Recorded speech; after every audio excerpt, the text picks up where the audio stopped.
Principios espirituales que glorifican a Dios.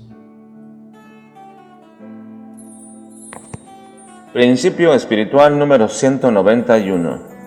La peor condición espiritual en nuestras vidas es descuidar el altar a Jehová. Primer libro de Reyes, capítulo 16 al capítulo 18. Permítame expresar este principio de otra forma. El deterioro más grande y por ello también la pérdida más grande que un hombre puede tener es el deterioro de su vida espiritual. Y por ello necesita urgente y prioritariamente arreglar ese aspecto de su vida. Pero no se trata de solamente parchar y embellecer tal aspecto por fuera. No se logra solamente con venir a la iglesia, asumir algún ministerio, un cargo o servicio dentro del templo, ni tampoco ofrendando o siendo un fiel diezmador, todo lo cual es importante y es bueno y es esperado que lo hagas, pero eso no va a arreglar tu vida espiritual. Esas serán manifestaciones o evidencias, aunque no determinantes, sí son importantes para reconocer o evaluar el estado de la vida espiritual de un creyente.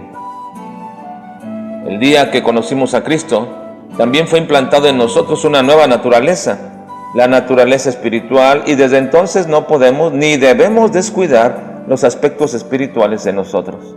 Ellos son parte inherente de toda nuestra vida en cada una de las cosas que estamos desarrollando.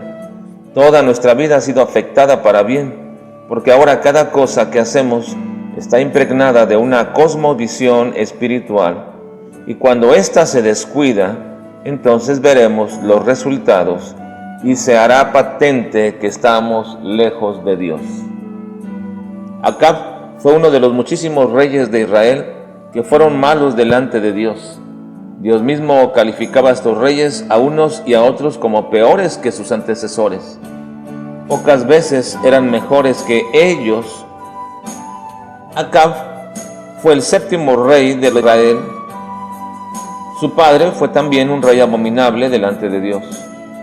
Acab era rey de las 10 tribus que se separaron y cuya capital estaba en Samaria. Dios había levantado a un profeta en esa época, a Elías, quien llegaría a ser el ejemplo o prototipo de un verdadero profeta de Dios.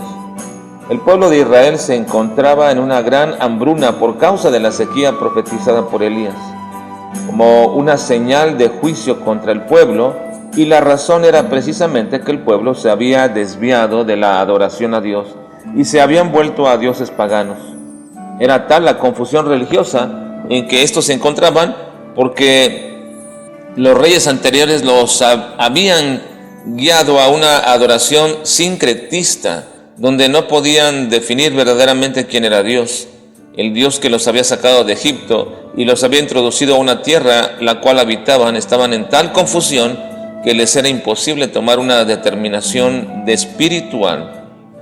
La palabra, como define Elías esta condición del pueblo, es la misma que define la condición hoy día en la vida de muchos creyentes, cuyas vidas se encuentran en una confusión terrible.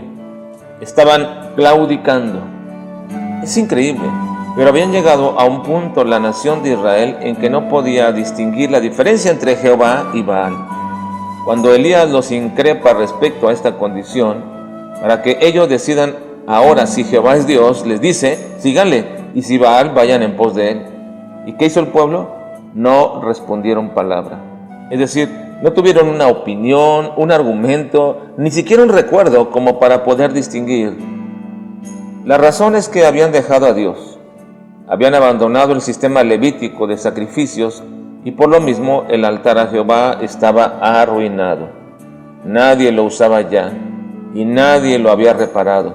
Elías lo hace y luego construye otro altar y lleva a cabo uno de los milagros más recordados y explicados dentro de las Escrituras. Hizo descender fuego del cielo orando a Dios y diciéndole que pudiera responder para que todos supieran que Él era Dios.